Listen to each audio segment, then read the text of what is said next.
ہونے کے باوجود مسیح میں ہونے کے باوجود بعض اوقات محسوس کرتے ہیں کہ ہم خدا سے بہت دور ہیں یا خدا ہم سے خوش نہیں ہے.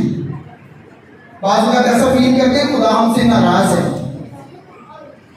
یا بعض اوقات ایسا فیل کرتے ہیں ہم ناکام ہیں, ہمارے ساتھ کوئی نہیں ہے, ہمارا خیال کوئی نہیں رکھتا, ہم سے پیار کوئی نہیں کرتا, ہماری مدد کوئی نہیں کرتا. ہم ایسا محسوس کرتے ہیں. جب بھی ایسا کبھی محسوس کریں, آپ نے خود سے صرف ایک سوال پوچھنا. جب آپ وہ سوال کریں گے نا, جواب آپ کو خود بخود آ جائے گا, اور وہ سوال ہی فارمول ہے جو میں آپ کو بتا رہا ہوں. وہ سوال اس لفظ کے ساتھ بولنا ہے, ان الفاظ کے ساتھ, یعنی مسیح میں. کہیے میں مسیح میں بابرکت ہوں, میں مسیح میں راست باز ہوں, میں مسیح میں پاک ہوں.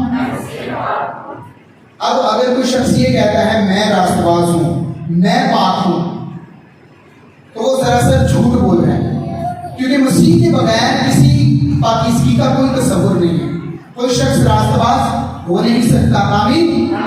تو ہم پاک کس میں ہیں, راست باز کس میں ہیں, خدا کے بچے کس میں ہیں. یعنی جب مسیح کو قبول کرتے ہیں تو ہم راست باز ہو جاتے ہیں, پاک ہو جاتے ہیں. اسی کو بولتے ہیں کہ ہم کس میں ہیں, مسیح میں ہیں. آمین. فارمولہ یہ ہے, جب بھی کبھی برے احساسات خیالات آپ کو ڈرانا شروع کریں, آپ نے یہ سوال کرنا ہے, بلکہ اسٹیٹمنٹ ہے کہ میں مسیح میں ناکام ہوں. ذرا کہہ کے دیکھیے, میں مسیح میں ناکام ہوں. عجیب سا فیل ہوگا ہے نا, ایجیٹیو میں ہو سکتا ہے, میں مسیح میں ناکام ہوں. کہ میں مسیح میں گنہگار ہوں, ایسا ہو سکتا ہے؟ نہیں ہو سکتا. آمین.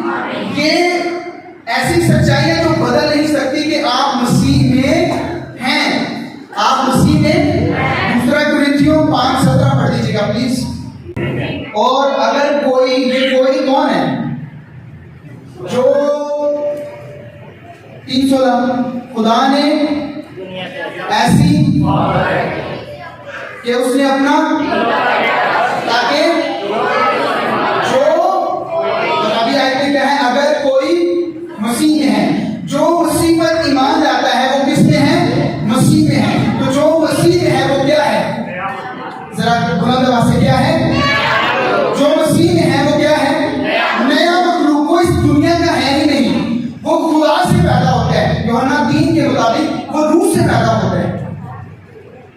آمین.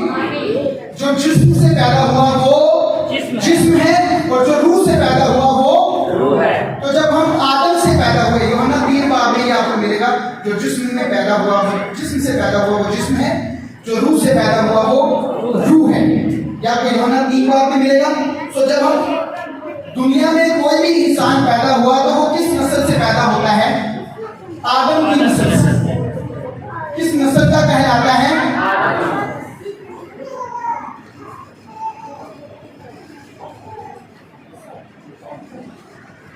لہذا نسل انسان جو ہے اس کا باپ کون ہے, اس کا فادر کون ہے, سورس کون ہے, آدم. کوئی بھی جسمانی طور پر اس دنیا میں پیدا ہوتا ہے تو وہ کس کی اولاد ہے, آدم کی. کس سے پیدا ہوتا ہے, آدم سے پیدا ہوتا ہے. کتنے لوگ یہ سمجھتے مانتے ہیں, سمجھ آ رہی ہے نا, سادہ سی بات ہے. جب کوئی جسمانی طور پر اس دنیا میں پیدا ہوتا ہے تو کس نسل سے ہے, آدم کی نسل سے. آمین. تو کیا وہ مسیح میں ہے, بتائیے گا. جو اس دنیا میں پیدا ہوتا ہے کیا وہ مسیح میں پیدا ہوتا ہے, کیا پیدا ہوتا ہے, آدم میں. لیکن کیا وہ پاک ہوتا ہے, کیا وہ راست باز ہوتا ہے, کیا وہ خدا کا بیٹا ہوتا ہے؟ اگر ایسا ہے تو ساری دنیا میں جتنے بھی غیر مذہب کے لوگ ہیں, چاہے کوئی پتھر کو پوج رہا ہے, وہ سب خدا کے بیٹے نہ ہوئے. اس کا مطلب آدم کی نسل سے پیدا ہونے کا مطلب یہ نہیں ہے کہ آپ مسیح میں ہیں.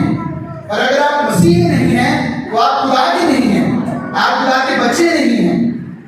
اگر آپ مسیح میں نہیں ہیں, آپ پاک نہیں ہیں, راست باز نہیں ہیں. سو پاک ہونے کے لیے, راست باز ہونے کے لیے, خدا کا بیٹا بننے کے لیے, ہمیشہ کی زندگی حاصل کرنے کے لیے کیا ضروری ہے کہ ہم کس میں ہوں, مسیح میں ہوں. آمین.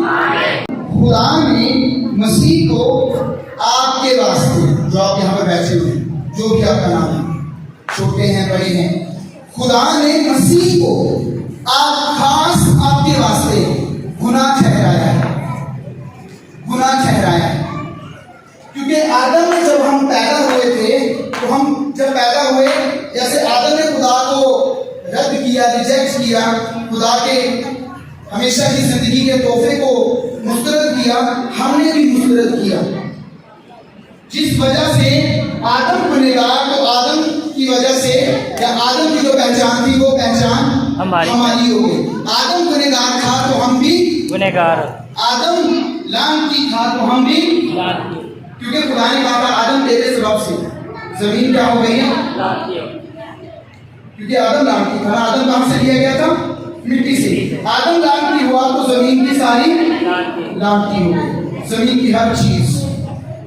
تو جو آدم کی پہچان تھی وہ ساری نسل انسانی کی پہچان تھی۔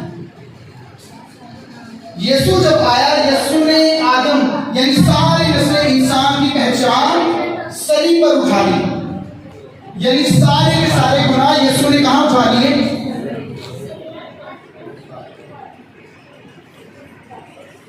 کہاں اٹھا لیے، صلیب پر۔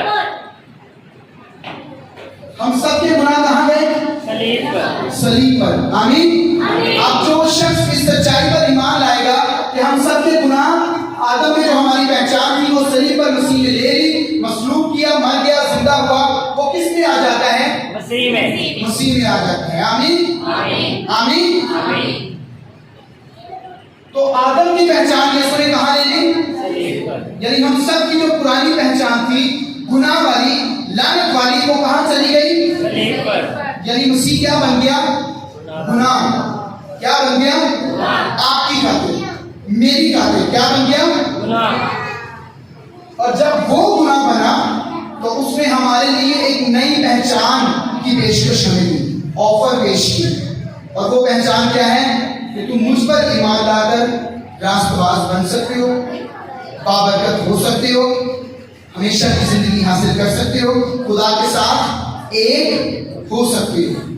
یہ پیشکش، یہ آفر یسوع مسیح نے ہم سب کے لیے فراہم کر دی، آمین۔ جیسے ہی ہم اس آفر کو قبول کرتے ہیں، ہم کس میں آ جاتے ہیں، مجھے بتائیے ہم مسیح میں کیسے آ جاتے ہیں، کیونکہ مسیح نے ہماری پہچان لے لی تھی، اس لیے اب ہم مسیح کی پہچان حاصل کر سکتے ہیں، یا کہہ لیں مسیح وہ بن گیا جو ہم تھے اور ہم وہ بن گئے جو مسیح تھا، یعنی خدا کا بیٹا۔ ہم کیا تھے، گنہگار، انسان کیا تھا، اور مسیح کیا بن گیا، گنہگار، لیکن مسیح کیا تھا، خدا کا بیٹا۔ ہم مسیح پر ایمان لا کے کیا بن گئے، خدا کے بیٹے، آمین آمین۔ وہ بنا جو ہم تھے، ہم وہ بنے جو وہ تھا، ذرا پیچھے بولا ہے، یسوع وہ بنا جو ہم تھے، اور ہم وہ بن گئے جو یسوع تھا، یعنی خدا کے بیٹے بیٹیاں، آمین آمین۔ چونکہ اس نے اپنی پرانی پہچان لے لی ہے، اس لیے یسوع کے پاس حق ہے اور آپ کے پاس ضرورت ہے کہ آپ اس نئی پہچان کو لے لیں جو یسوع آپ کو دیتا ہے، آمین۔ آپ کو نئی پہچان کی ضرورت ہے اور یسوع وہ نئی پہچان دینے کا حق رکھتا ہے، کیونکہ اس نے آپ کی پرانی پہچان صلیب پر مصلوب کی ہے، اس کو ختم کیا ہے، تاکہ آپ کو دوبارہ خدا کا بیٹا، خدا کی بیٹی بنا سکے، ہاللیلویا۔